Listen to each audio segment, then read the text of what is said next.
warm welcome to all our viewers. I'm your host Pallavi Kulkarni and I'm thrilled to have you join us for today's thought-provoking panel discussion on an interesting topic, the importance of outdoor play and physical development in children. We have assembled a distinguished group of early education experts who will share their valuable insights and practical strategies for fostering children's growth through outdoor play. Let me introduce our esteemed speakers who will guide us through this enlightening conversation. So first on the panel we have Dr. Ami Desai, an accomplished author and founder of Footprint Preschool and Daycare. She has 25 years of experience fostering children's academic and social growth through creative lessons, innovative STEM and therapy programs. She also leads Bloom Grooming and Finishing School, Tyra Learning Pyramid and Kukubara Learning Pyramid Private Limited. She is empowering both students and educators. Next on the panel we have Ms. Archana Narendra, an early childhood educator with 13 years of experience. She is the director and center head of Peepal Preschool in JP Nagar. Being a play ambassador, she integrates play-based learning to support children's academic, social, emotional growth and consistently refines her knowledge in the field of education.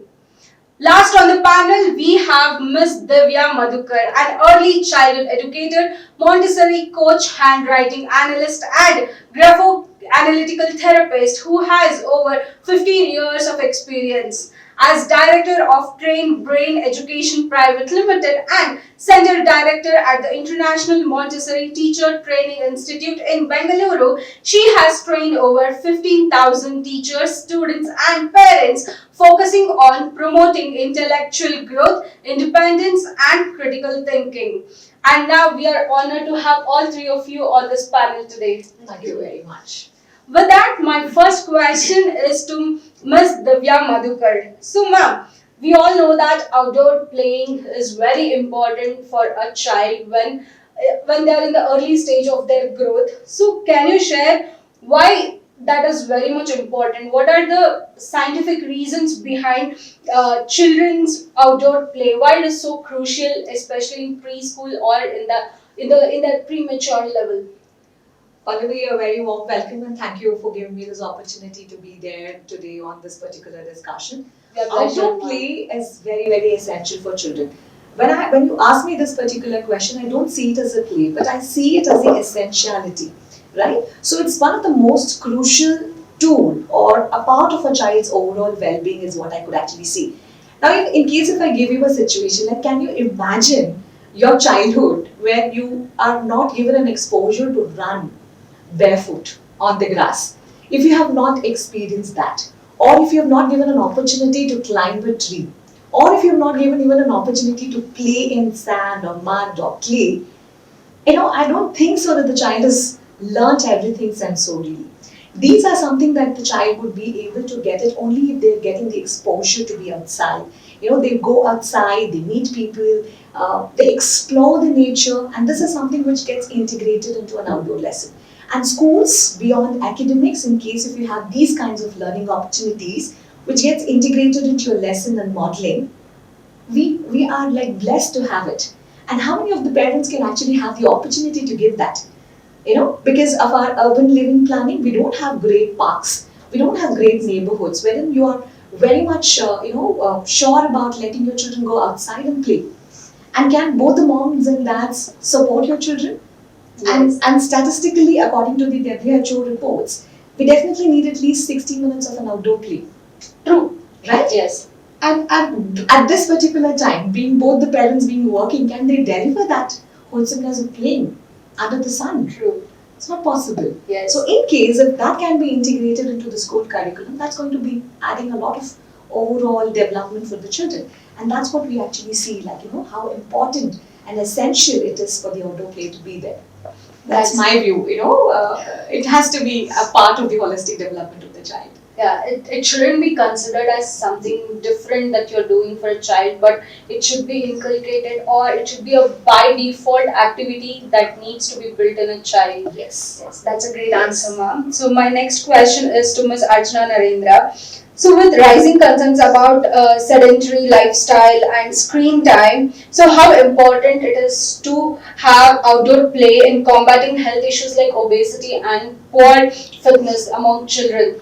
I feel it is first. I want to thank you for having me here and giving me this opportunity. I feel that outdoor play is very much important in any age, like it may it be early years or the kids who are in primary level or something.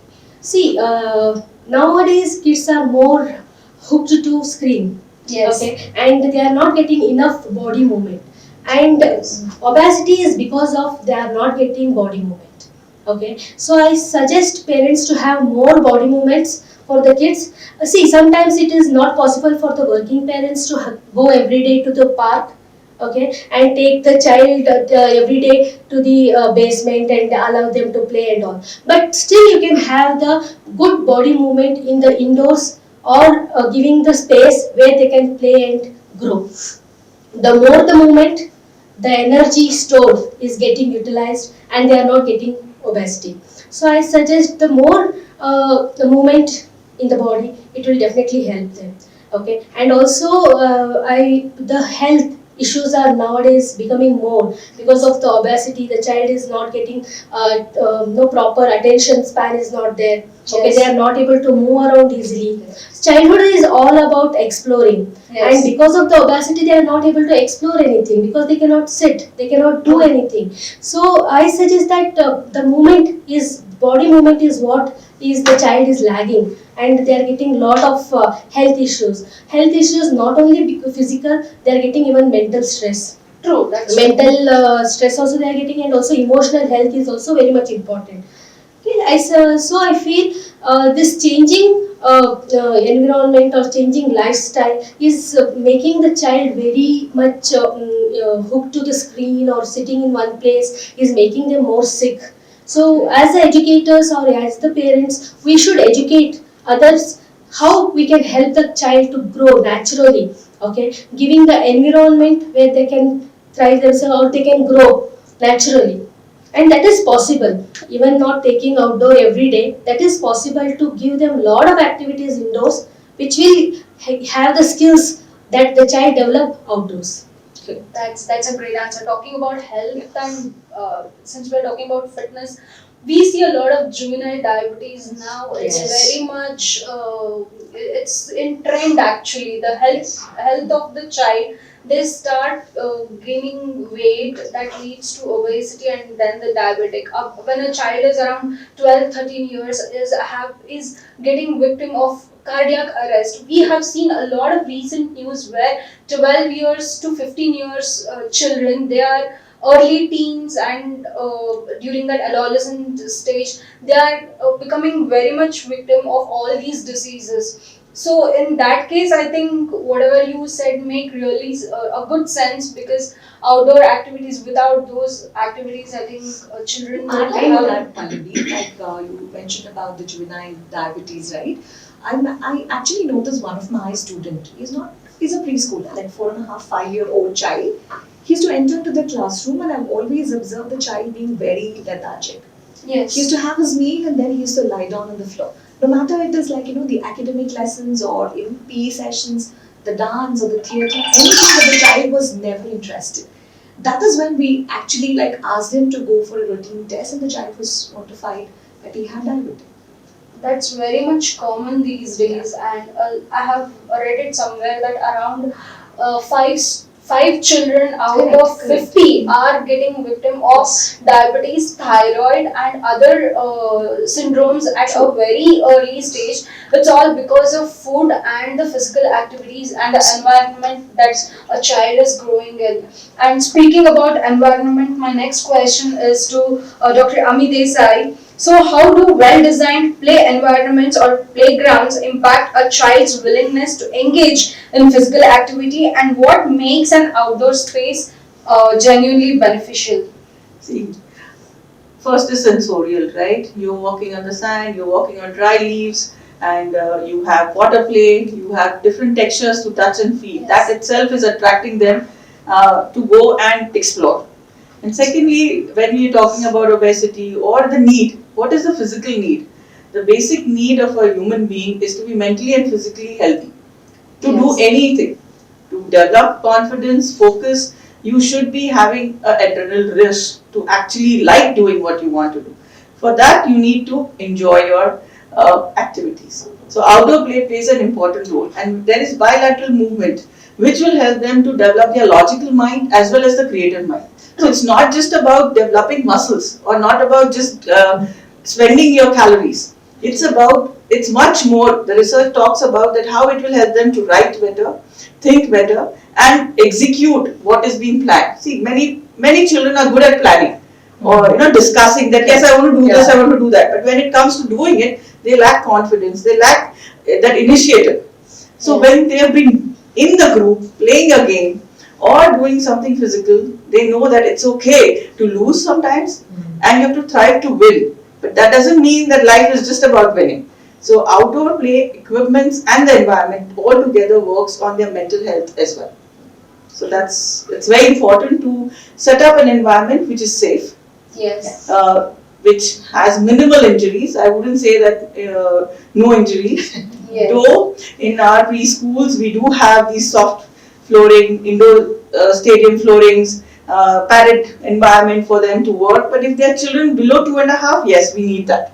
Yes. Beyond 2.5, children need to be exposed to an environment where they can fall and then they get up. That develops resilience. That in life you're going to fall. It's not just about everything is rosy all day. Yes.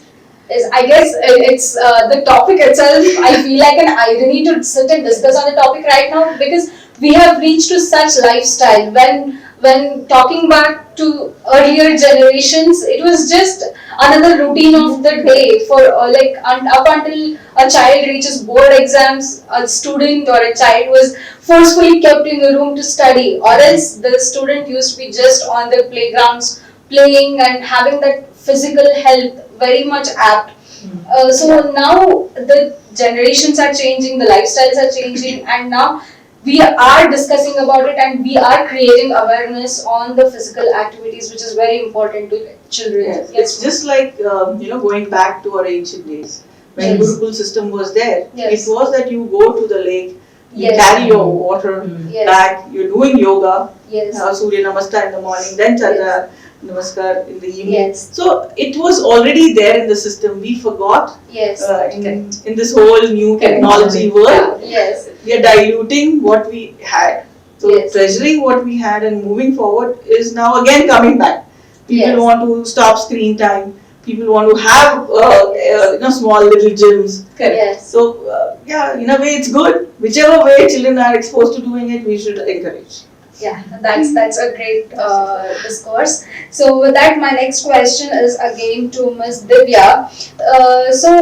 What outdoor activities benefit different age groups from toddlers to adolescents, and how can we ensure that they're age appropriate? Okay, see, as you said, any outdoor is very must. Not only for toddlers, I see to any human being, an outdoor game and a sport needs to be there. That's required. And in case if you're beginning with toddlers, as Ami actually said, it needs to be, if it's indoors, it's basically you can actually, have a very safe zone and other things. If it's outdoor, is it possible for us to always keep the environment very safe? That's the first important thing. So finding out a play zone or a play area or any of the nature walks the children are having, is it really safe for our children? Is there an adult who's actually accompanying the child to be there around? It could be right from giving them certain tools, collecting the leaves or pebbles or twigs or anything. Just observe them. You can also send your child with a magnifying glass. Give them a basket, let them pick anything. Even if they have a small garden in the backyard, let the child go and explore the leaf. Let them touch the textures of leaves and other things, as she actually said. Are we giving that opportunities? As she said, we had it all. We had to just treasure it again and then we have to root it back. And we are now streamlining our curriculum in such a way that these are the most essential ones. Children are forgetting, we are only getting into books and other things. Sometimes the life lessons have actually been lost. So maybe you can begin for your toddlers anything related to sensory bins or exploring them to the different kinds of textures, and slowly from there you can put into your preschoolers, like maybe once the child is around 3.5 years, maybe the balancing bikes instead of a tricycle. You can start with balancing bikes. Let them learn about balance and coordination. Let them move around. As she said, falling is a part of the life. Yes. Let them fall. Let them get up and let them actually move. From there, you can get into different kinds of exercises. As the children grow a little older, I think it's very important that we group them also into the smaller groups. The teamwork, the way that they collaborate, they have to get that problem-solving ability. Let them get into that. So we can put them into team activities, like playing, asking them to play for a team. It could be football or soccer or cricket or anything. Let them get into that. But only thing is like not all sports everybody likes it. But only thing is like we should not be forcing anything on any individual. Yes. Just see, and as parents and educators, we need to be able to figure out, yes, this is the skill that the child needs it. And if you're able to encourage and give them a little push on that, the child will be able to pick it up. That's the wonderful answer that I have got. I want to add something. Yes. See, the exposure is needed, right? Yes. So to pick up any sport after 6, what we need an understanding of balance, understanding of the Yes. space around us, the agility in the body, the team spirit. So we can do that with early years by giving them tug of war. So when we say tug of war, haisha is the real key. So when the child gets that, it's when the mind is working on that I can't pull it just by myself. Pulling individually at different times is not going to work. But when everyone in my team is say haisha and all pull together is when we win. Yes. And same thing when we say a parachute game. Yeah. With parachute there's so many things which can be learned. When balancing the ball, if there are two teams, semicircle divided, or if we have cones, and if we have hurdles, or we have simple bricks kept, and they're balancing on it. So activities are ample. Even at home, you can use a bed sheet. Correct. Yes. It's not about just buying something only then. A simple ball, a hanging, a boxing kit will help the child to have that movement and understanding of how hard you can hit. Yes. And then when the child is playing with the team, with all the children around, at 6 the child is ready. You give them a ball and a bat at 6. Before that, if they've been moving the parachute, there is movement is developed. Yes.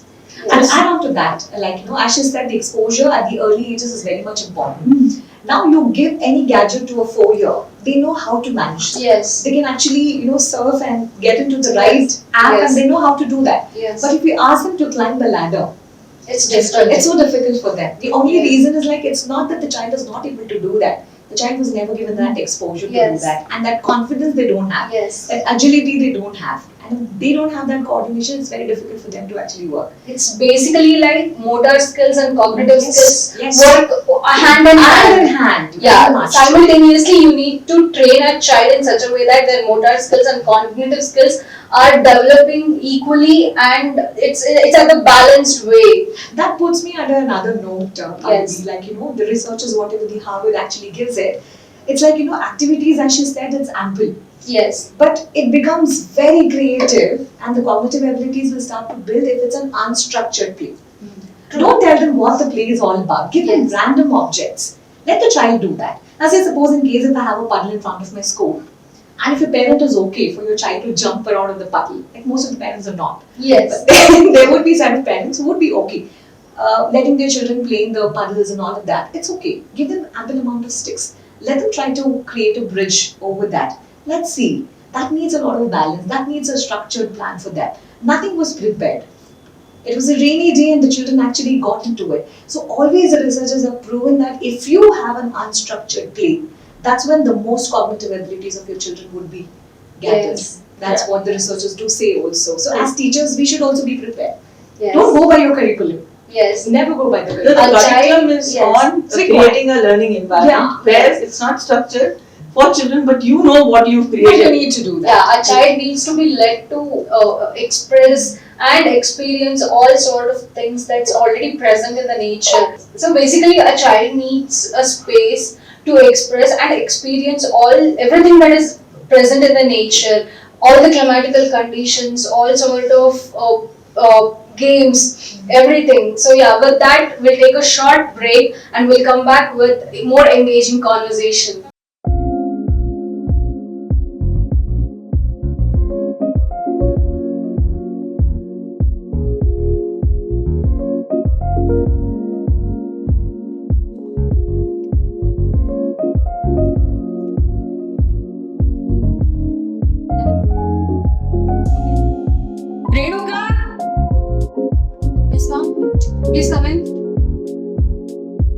What's the schedule?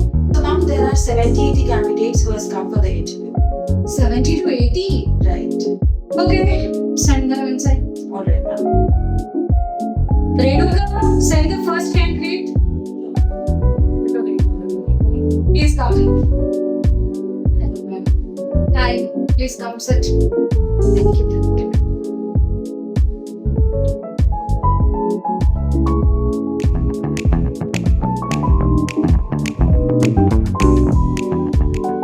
Thank you. Thank you. Renuka, send the next candidate. Where can we Yes, please come in. work with the process? Can I say? Yeah, sure, please sit.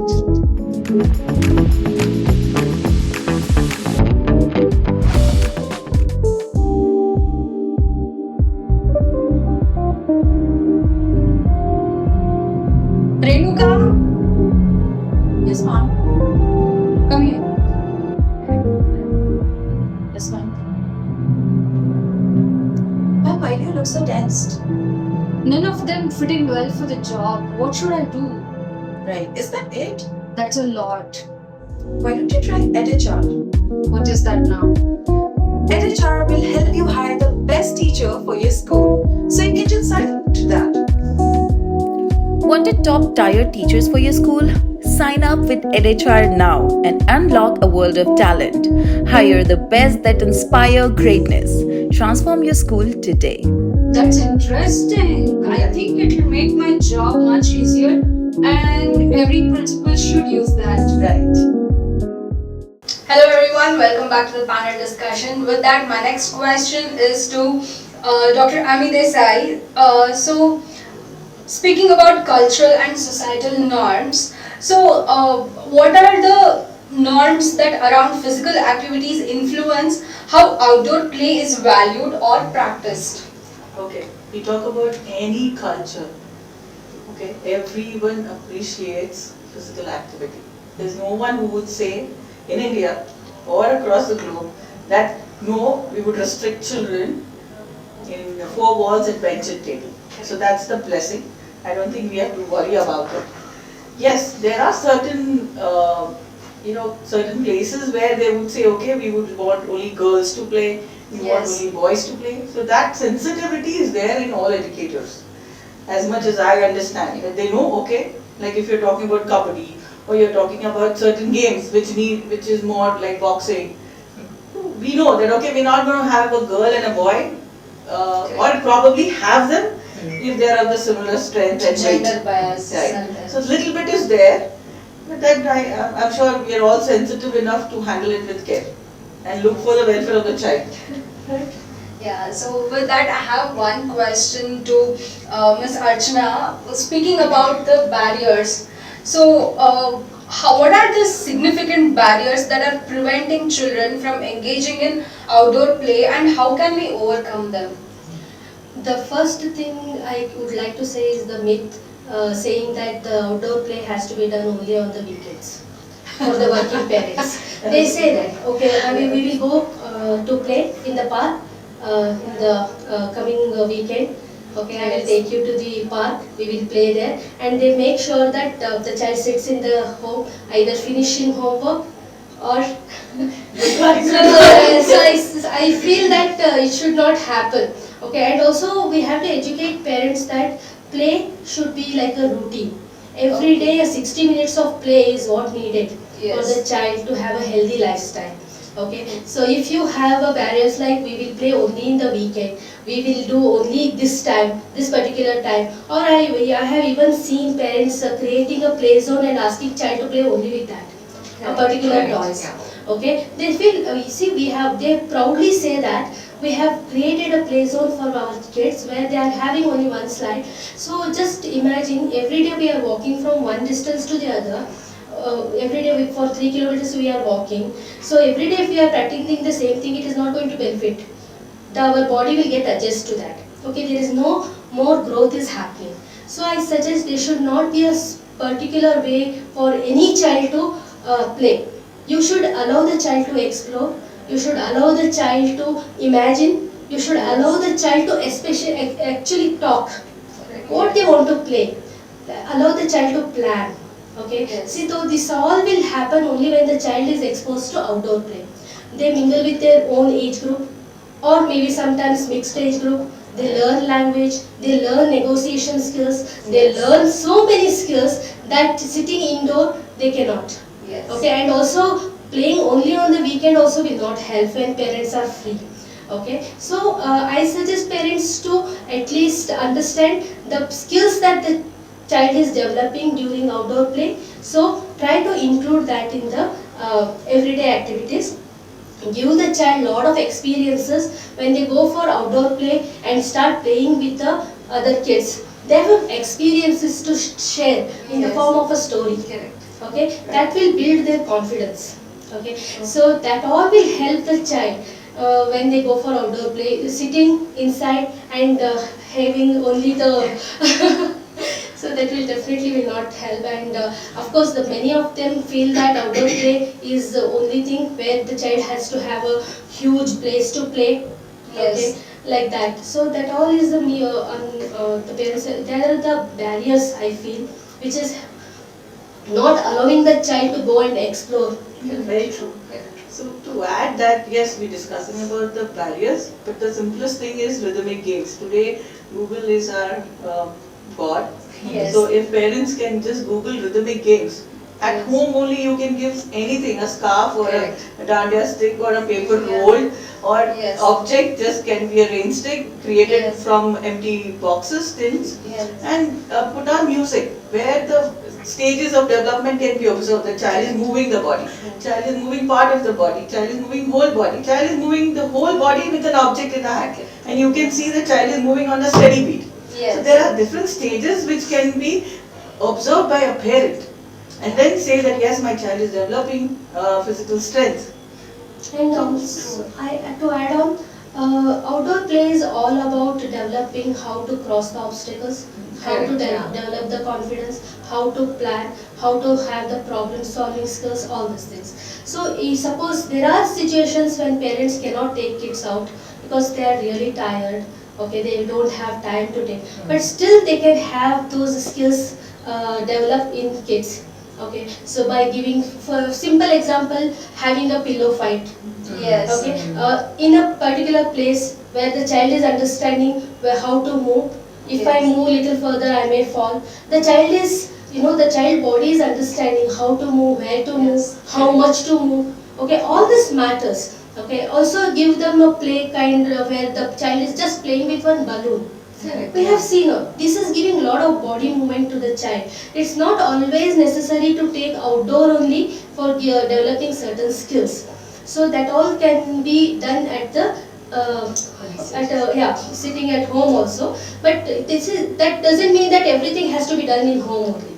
Correct. Okay, so there should be a routine where okay, these days we'll go out, but some days we can do the same activities at home also. Sometimes you can ask the child only to plan and have a game ready for the whole family.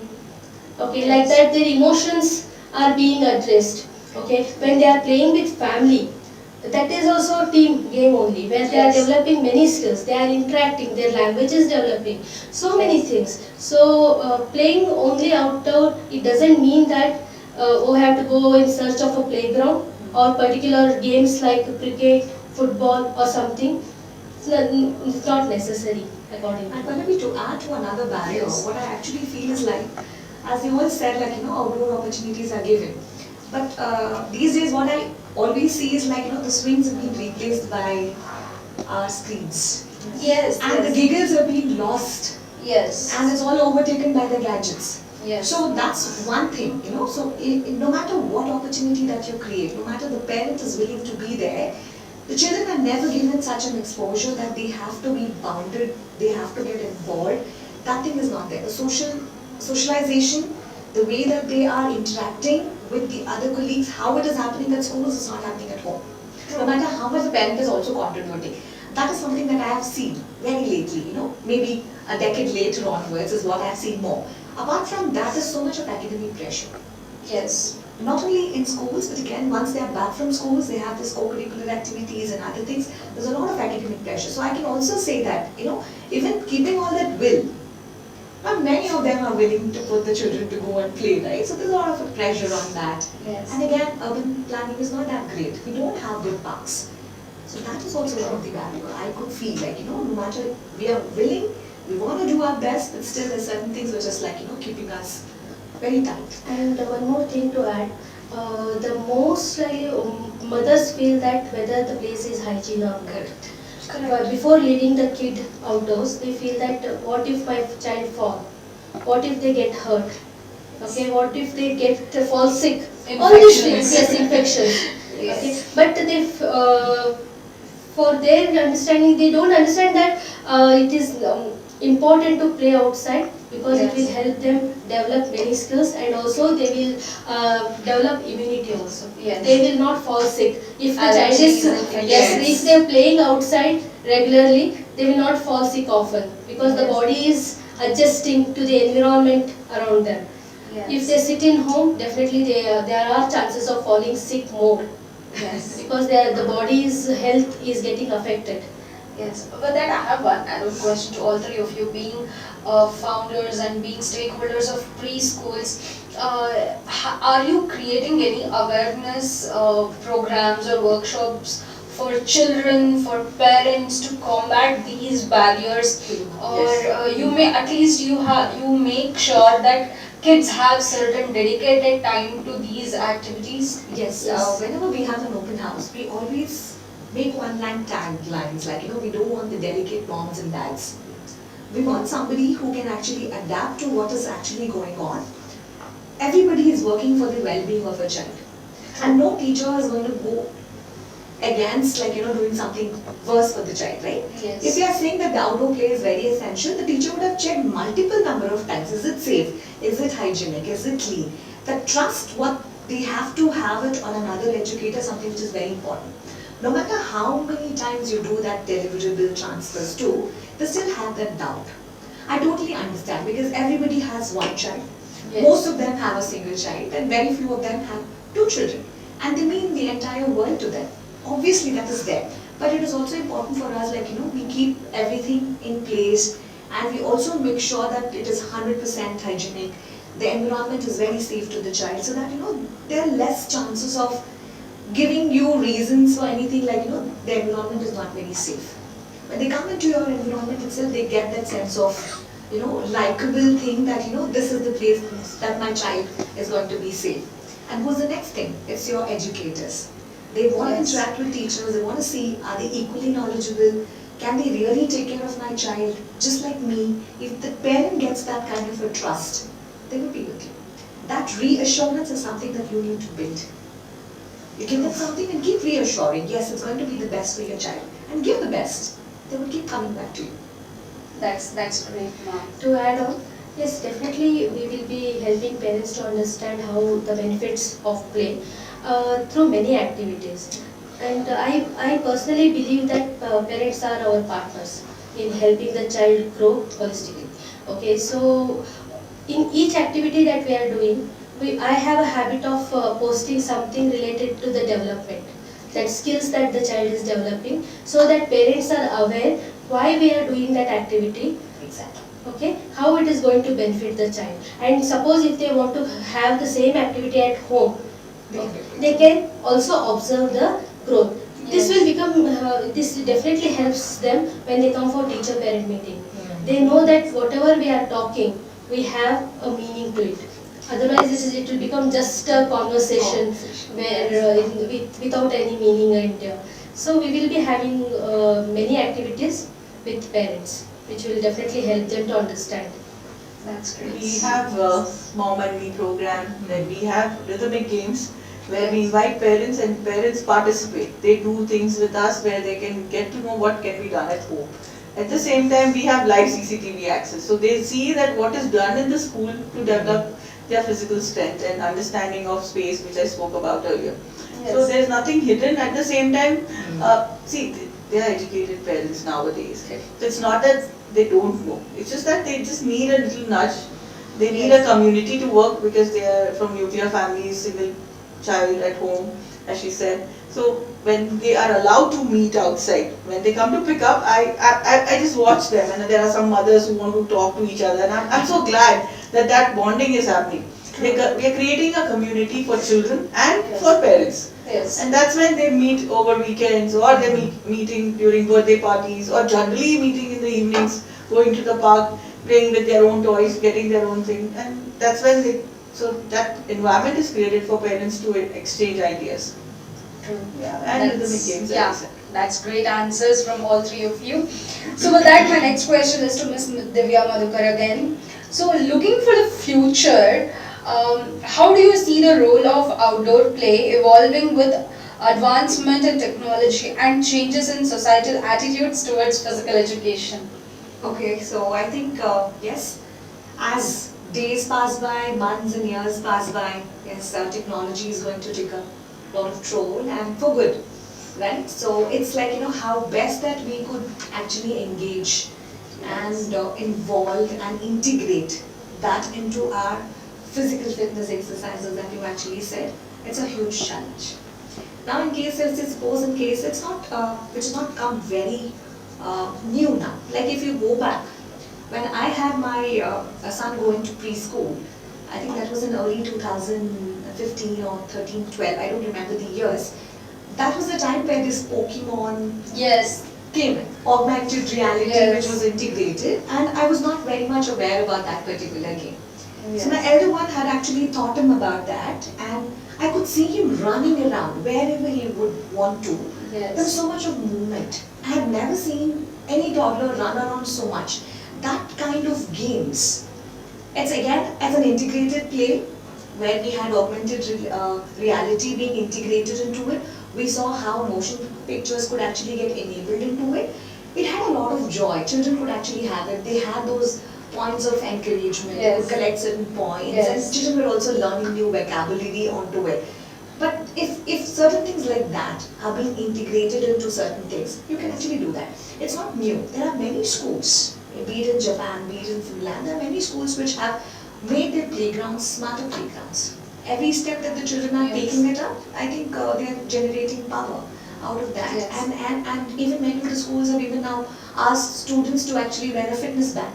They're actually checking on the fit count, and every class is being rewarded every month, based upon the number of steps that they're actually taking. And we are also like moving towards the betterment of it, just to make sure like how well that we could actually integrate the well-going of the technology into it. We can't leave it behind. The only thing is like how well it can be integrated with. That's a very great answer and a great analogy related to the games. The game one. That's actually is still in my mind, very fresh. Yes, that's a great answer, ma'am. So with that, my next question is to Ms. Archana again.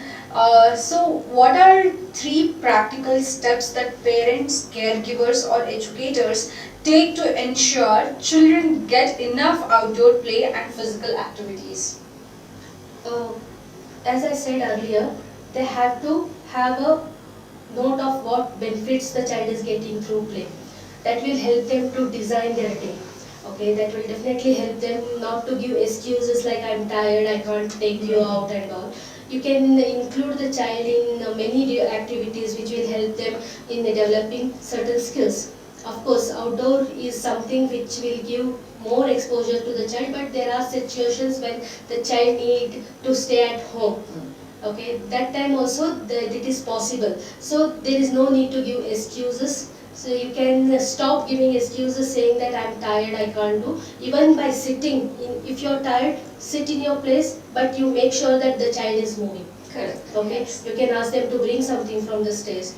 Go get it, or you can give them some play activities. Or even if you feel that the child is more into screen, put something like she said, games, which will help the child again to keep moving.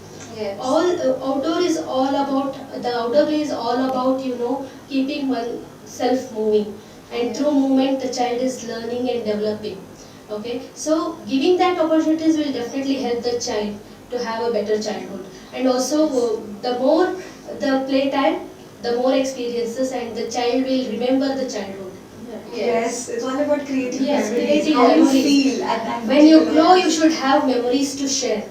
Yes. Definitely, that Yes. matters. So give those memories to the child. Even though you are tired, you can give that environment to the child where they can grow. Yes, that's the great answer that I've got. So my last question is to Dr. Ami Desai. So how can local governments and communities support outdoor play through public spaces, parks and recreational areas?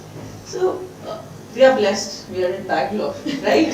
So there's so many parks, and many parks have separate play areas for Yes. young children, and their gym equipments, and Yes. there's walking tracks. So Yes. yes, government has been doing well, and they should keep continuing. And there are many MNCs which are supporting this cause, Yes. where they are maintaining it. See, doing it is one time, and then maintaining is a big Yes. task, which is ongoing. And I am thankful to all the MNCs. I don't want to name anyone, but there's so many of them. If you are hearing us, from all the educators and parents, we would like to thank you. That yes, you are maintaining it, and Yes. that is the best part, where children need to go out, because if Yes. they are in an apartment or in a house where they don't have enough space. Like when Yes. if you go to a rural area, we had huge spaces, right? Yes. The farms, and Yes. there were fields, and they were running all over. We had so many children who would stay. They are in what do you say? Outdoors. Grandparents' house Yes. during younger, like when they were born, and 2.5, then they come here.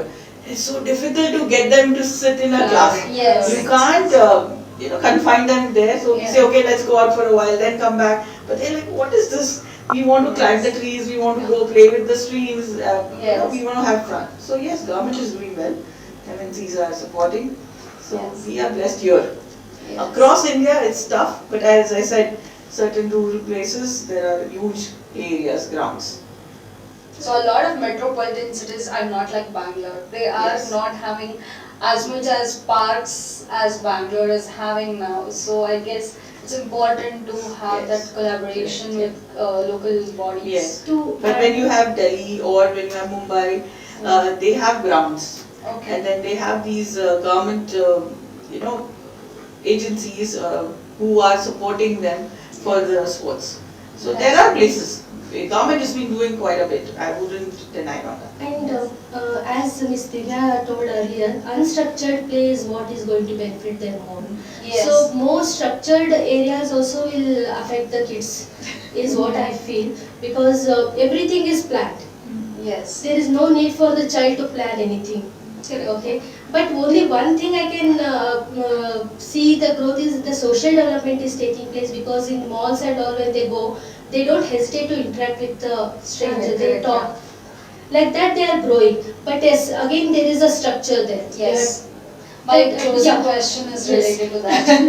Unstructured play is what we have to look for, because that will definitely help the child in more, and it will benefit more.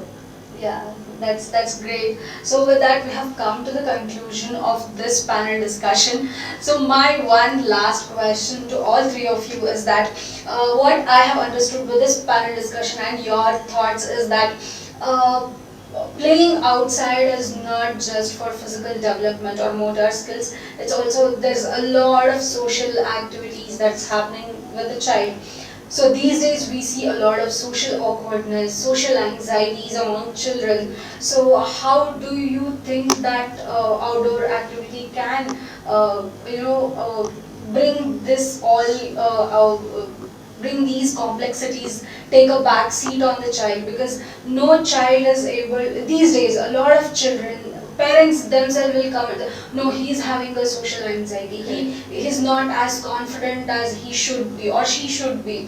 So speech is, a lot of them take their children to speech therapists, a lot of therapies out there, or sometimes parents come with, he's having ADHD problem without knowing what is that. So with all these complexities and mental health issues, they all are growing. So how does playground and these outdoor activities help child to mitigate these things and in common? So Yeah, first of all, when you say play, it's just not about going and playing. If there are a set of students or children going and playing, there are certain set of students or children who are watching the others play. These are like onlookers. That is also considered to be a play.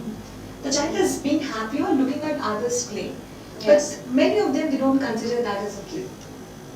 They might say that, my child is not getting involved into the play, or no matter what I push or how much hard I try, they're not able to do that. Maybe slowly, if they are actually looking at the others, they would be able to do that. As she was also telling about multi-aging, Yes. multi-age grouping, children actually look at others and they get that confidence, and then they would be able to do that. Day one, maybe they're not very good in climbing a ladder, sliding it down.